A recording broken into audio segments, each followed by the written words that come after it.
کہ بچے کے جس ماں کے پیٹ میں جو بچہ ہے نطفہ ہے اس نطفے میں روح کون ڈالتا ہے؟ آپ کہو گے اللہ، میں کہوں گا نہیں، اللہ نہیں ڈالتا ہے، فرشتہ ڈالتا ہے۔ دو چیزیں ہو گئی کہ نہیں؟ دو، ہم کہہ رہے ہیں فرشتہ، آپ کہہ رہے ہیں اللہ، اور چیزیں اس طریقے کی کہ روح کون نکالتا ہے؟ ملک الموت آتے ہیں نا، اللہ تو روح نہیں نکالتا، اللہ کسی کی روح نہیں نکالتا۔ ہم آپ سے پوچھیں کہ روح کون نکالتا ہے، موت کون دیتا ہے، تو آپ کہیں گے اللہ، ہم کہیں گے نہیں، ملک الموت دیتے ہیں۔ لیکن میرا یہ کہنا کہ نہیں، ملک الموت دیتے ہیں، روح ملک الموت نکالتے ہیں، پانی فرشتہ برساتا ہے، اس کا مطلب یہ نہیں کہ معاذ اللہ میں یہ سمجھ رہا ہوں کہ اللہ نہیں کر سکتا ہے۔ حقیقی مالک خالق اللہ ہے، لیکن اس نے ان کاموں کے لیے فرشتوں کو متعین کر رکھا ہے۔ اس کاموں کو فرشتے انجام دیتے ہیں اس کے حکم سے۔ حضرت عیسیٰ علیہ السلام کے بعد اب یہیں پر نسبت کی ہم دو قسمیں کریں گے۔ نسبت، کسی کی طرف کوئی چیز کو منسوب کرنا، جیسے یہ محفل ہے، اس کو نسبت ہے تاج الدین شاہ بابا کو، یہ منسوب ہے تاج الدین شاہ بابا ناگپور رضی اللہ تعالیٰ عنہ سے، تو یہ منسوب ہو گئی تاج الدین شاہ بابا۔ وہ الگ بات ہے کہ ذکر ہم غوث پاک کا بھی کر لیں، غریب نواز کا بھی کر لیں، مخدوم سمنا کا بھی کر لیں، اعلیٰ حضرت کا بھی کر لیں، اور بزرگوں کا بھی کر لیں، لیکن یہ محفل منسوب ہے تاج الدین شاہ بابا کے نام۔ تو اسی طریقے سے جو نسبت ہے اس کی ہم دو قسمیں کریں گے۔ اگر دو قسمیں نہ کی جائیں تو کوئی بھی انسان کیا بلکہ جبریل امین بھی شرک سے نہیں بچ سکتے ہیں۔ نسبت کی دو قسمیں، ایک نسبت مزاجی اور ایک نسبت حقیقی۔ یہ کہنا کہ میں ستھرا بیٹا دوں گا جبریل امین کا، یہ نسبت مزاجی ہے، یعنی میں دوں گا، اللہ نے مجھے یہ قدرت دی ہے، مجھے طاقت دی ہے، اللہ نے حکم دیا ہے، میں دوں گا، مجھے تم سے ملے گا، لیکن حقیقی بیٹا دینے والا اللہ ہے۔ بے شک دینے والا حقیقی خالق مالک وہ کون ہے؟ اللہ، لیکن اللہ دے گا میرے ذریعے سے، تو تم کو تو میں دوں گا، وہ الگ بات ہے کہ یہ دیا ہوا اللہ کا ہے۔ تو پانی فرشتہ برساتا ہے، حکم اللہ کا ہوگا، اس پانی برسانے کا حقیقی خالق مالک رب ہے، لیکن فرشتہ جو برساتا ہے، ہم اگر یہ کہیں کہ فرشتہ برساتا ہے، یہ نسبت مزاجی ہے۔ اور آپ نے جو یہ کہا کہ اللہ پانی برساتا ہے، یہ نسبت حقیقی ہے، آپ نے ڈائریکٹ اللہ کی طرف نسبت کر دی، تو یہ نسبت حقیقی ہے۔ اور میں نے کہا نہیں، فرشتہ برساتا ہے، فرشتہ ماں کے پیٹ کے اندر بچے کے اندر روح ڈالتا ہے، فرشتہ ملک الموت روح کو نکالتا ہے، یہ نسبت مزاجی کہا جائے گا۔ اور کوئی یہ کہہ دے نہیں، اللہ تعالیٰ موت دیتا ہے، اللہ تعالیٰ زندگی دیتا ہے، اللہ تعالیٰ پانی برساتا ہے، یہ نسبت حقیقی ہو گئی، اس میں کوئی شک نہیں۔ اب انہی چیزوں کو قرآن شریف کے اسی فارمولے کو آپ تاج الدین شاہ بابا کی درگاہ پہ کھڑے ہوئیے اور سرکار سے کہیے حضور بیٹا دے دو، حضور بیماری سے شفا دے دو، حضور تکلیفیں آسان کر دو، حضور قرضہ بہت زیادہ ہو گیا ہے، نظر کرم فرما دو، قرضہ چکتا کر دو۔ اس لیے عقیدہ ہمارا یہی ہے کہ ہماری پریشانیوں کو دور کرنے والا خالق و مالک رب ہے، ہماری مصیبتوں کو دور کرنے والا خالق و مالک رب ہے، لیکن یہ تاج الدین شاہ بابا ہیں، یہ اللہ کے ایسے محبوب ہیں کہ ان کے ذریعے اور ان کے وسیلے سے اللہ تعالیٰ سب پریشانی دور کر دے۔ تو اس سے سمجھ میں آتا ہے کہ ہم جو بزرگوں کی مزاروں پر مانگتے ہیں وہ عقیدہ ہمارا من گھڑت عقیدہ نہیں ہے، یہ قرآنی عقیدہ ہے۔ اور اگر اس عقیدے کے خلاف اگر کوئی شرک کہتا ہے تو پھر اس سے پوچھ لو بھائی پانی کون برساتا ہے، اس سے پوچھ لو کہ موت کون دیتا ہے، ملک الموت دیتے ہیں نا، تو پھر کیوں کہو گے کہ اللہ دیتا ہے، فوراً شرک ہو جائے گا۔ اس لیے اللہ تبارک و تعالیٰ کے جو محبوب بندے ہیں ان کی بارگاہ سے اللہ کا فیض ملتا ہے۔ ہماری زبانیں اس لائق نہیں ہے جو ڈائریکٹ رب کی بارگاہ سے۔ اور ایک چیز بتا دوں، اعلیٰ حضرت سرکار الملفوظ شریف کے اندر تحریر فرماتے ہیں کہ اگر کوئی نیکوکار رب کی بارگاہ میں کچھ طلب کرتا ہے، نیک آدمی پرہیزگار، تو اللہ تبارک و تعالیٰ فرشتوں سے ارشاد فرماتا ہے اس سے ابھی مت دینا، مانگنے دو، مانگنے دو۔ آپ کہتے ہیں نا ارے یہ اتنا بڑا وہ خبیث ہے، اتنا پاپی ہے، اور پھر بھی ترقی پر ترقی کیے جا رہا ہے، آسمان چھو رہا ہے، ہم حلال کمائی کماتے ہیں, رات دن محنت کرتے ہیں بچے ہم, لیکن وہی اتنا ہی آتا ہے دال روٹی بھرے کا. تو آخر ایسا کیوں, اس کو سمجھ لیجئے. کوئی نیک آدمی جب رب کی بارگاہ میں مانگتا ہے تو فرشتے کیا کہتے ہیں, اس کو بھی مت دینا, مانگنے دو. اس کا مانگنا مجھے بہت اچھا لگ رہا ہے.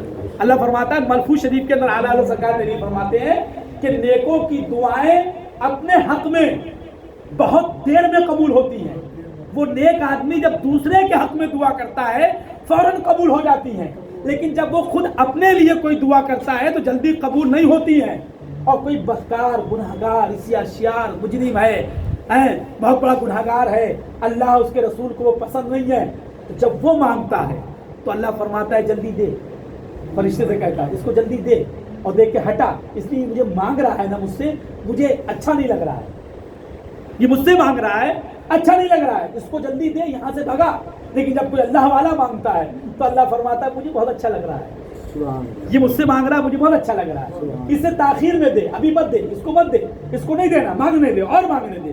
پھر وہ اللہ والا, اس کا ایمان, اس کی مضبوطی, اس کا توکل, بھروسہ, یقین ایسا ہوتا ہے, کچھ نہیں ملتا ہے پھر بھی مانگے جاتا ہے, نہیں ملتا ہے پھر بھی مانگے جا رہا ہے, اور پھر بھی نہیں ملا پھر بھی ثابت قدم ہے, ایمان پر ہے. اللہ تعالیٰ کی بہت پسند ہے, مانگا نہیں دیا پھر بھی ثابت قدم ہے. اور ایک گناہگار ہے, بدکار ہے, مجرم ہے, اگر اس کو کچھ کم بھی دے دیا تو بھی اس کی زبان سے ناشکری کے الفاظ ہیں. سب کچھ مل گیا, بہت کچھ مل گیا, لیکن پھر بھی اس کی زبان سے ناشکری کے الفاظ. ناشکری کے الفاظ کا مطلب یہی نہیں کہ آپ یہ کہو کہ میرے پاس کچھ نہیں ہے, بلکہ سب کچھ ہونے کے بعد یہ کہنا کہ صاحب اب یہ بھی ہو جائے, ابھی نائٹ سٹی میں رہنے لگے پھر سوچا لا اگر اس سے بڑے ٹاور میں چلے جائیں, یہ بھی ناشکری ہے, یہ بھی اللہ تعالیٰ کی ناشکری ہے. آپ کے پاس سب کچھ اللہ کا دیا ہوا, گھر بار, بچے, بیوی, سب کچھ ہے, اور اس کے باوجود بھی تمنا یہ ہے کہ صاحب کار بھی آ گئی. اب کار آ گئی تو اب تمنا یہ ہے کہ فارچونر آ جائے, اب فارچونر آ گئی اب تمنا یہ ہے کہ اور بڑی گاڑی آ جائے 2 کروڑ کی. اب کاروں میں جب ساری کاریں چلا لی تو اب کوئی مجھے ہوائی جہاز مل جائے, ہیلی کاپٹر مل جائے, اب اس کی تمنا ہوتی گئی. یہ اہل اللہ کے یہاں یہ تمنائیں بھی ناشکری کی علامتیں ہیں. یہ تمنائیں جو ہے نا, خواہشیں بڑھانا, تمنائیں بڑھانا, اہل اللہ کے یہاں یہ بھی ناشکری ہے. اور جو اللہ والے ہوتے ہیں, محبوب بندے ہوتے ہیں, ان کو کوئی ضرورت نہیں, وہ ہمیشہ دوسروں. اسی لیے بزرگوں نے فرمایا کہ جب مزاروں پر جاؤ تو سب سے پہلے اپنے لیے دعا کرنے کے بجائے اپنے عزیزوں و قریب, دوست, احباب, رشتہ داروں کے لیے دعائیں کرو. اپنے لیے کچھ مت مانگو, اپنے رشتہ داروں کے لیے دعائیں کرو. تو بزرگان دین فرماتے ہیں وہ سب کچھ جو تم نے اپنے رشتہ داروں کے لیے مانگا ہے, اللہ تعالیٰ ان کی برکت سے وہ سب تمہیں خود بخود عطا کر دے. کسی سے مانگنے کی ضرورت نہیں ہے, وہ خود جو تم, آپ کو جو کچھ بھی چاہیے وہ ہم مثال کے طور پہ تاج الدین شاہ بابا گئے تو ہم حاجی صاحب کے لیے دعا کر رہے ہیں, اقبال بھائی کے لیے دعا کر رہے ہیں, رضوان بھائی کے لیے دعا کر رہے ہیں کہ مولا ان کو یہ دے دی, مولا ان کو یہ دے دے, ان کی یہ پریشانی دور ہو جائے, ان کی یہ پریشانی دور ہو جائے. تو بزرگان دین صوفیہ فرماتے ہیں کہ جو تم اپنے مسلمان بھائی کے لیے دعا میں مانگو گے, اپنے لیے نہیں بھی مانگو گے تو وہ سب اللہ تعالیٰ تمہیں عطا کر دے گا. لیکن ہمارے اندر یہ چیز ہے ہی نہیں. ہم تو یہ سوچتے ہیں کہ سب ہم ہی کو مل جائے, باقی پوری دنیا بھوکی رہے, پوری دنیا ننگی رہے, سب روڈ پہ آ جائیں, کھڑے ہو جائیں, جتنا بھی گھر ہے وہ سب ہم کو مل جائے, جتنی بھی جو ہے وہ کپڑے ہیں, کھانا ہے, اچھی دنیا کی آسائش و زیبائش جتنی بھی ہے وہ سب ہم کو مل جائے, لیکن سب اس سے محروم رہ جائیں. تو اس کا اپوزٹ اللہ والوں نے جو صوفیہ نے تحریر فرمایا کہ آپ لوگ دوسرے کے حق میں بھلائی کرو گے تو اللہ تعالیٰ خود بخود تمہاری تحریر پر بھلائی کو نازل کرے گا. تم دوسرے کے لیے اچھا سوچو گے تو اللہ تعالیٰ تمہارے ساتھ خود بخود اچھا کرے گا. اپنے سنی صحیح عقیدہ مسلمان بھائیوں کی ہمدردی کرو گے, ان کے ساتھ صلہ رحمی کرو گے, اچھے سے پیش آؤ گے تو اللہ تعالیٰ اس کی برکت سے تمہاری ساری پریشانیاں دور کر دے گا. تاج الدین شاہ بابا رضی اللہ تعالیٰ عنہ کے آستانے پر جو لوگ حاضر ہوئے ہیں اللہ تعالیٰ ان کی بھی حاضری قبول فرمائے, اور ہم گناہگار, عصیاں شیار, بدکار, مجرم و ناکارہ ان کے غلام کہے جاتے ہیں.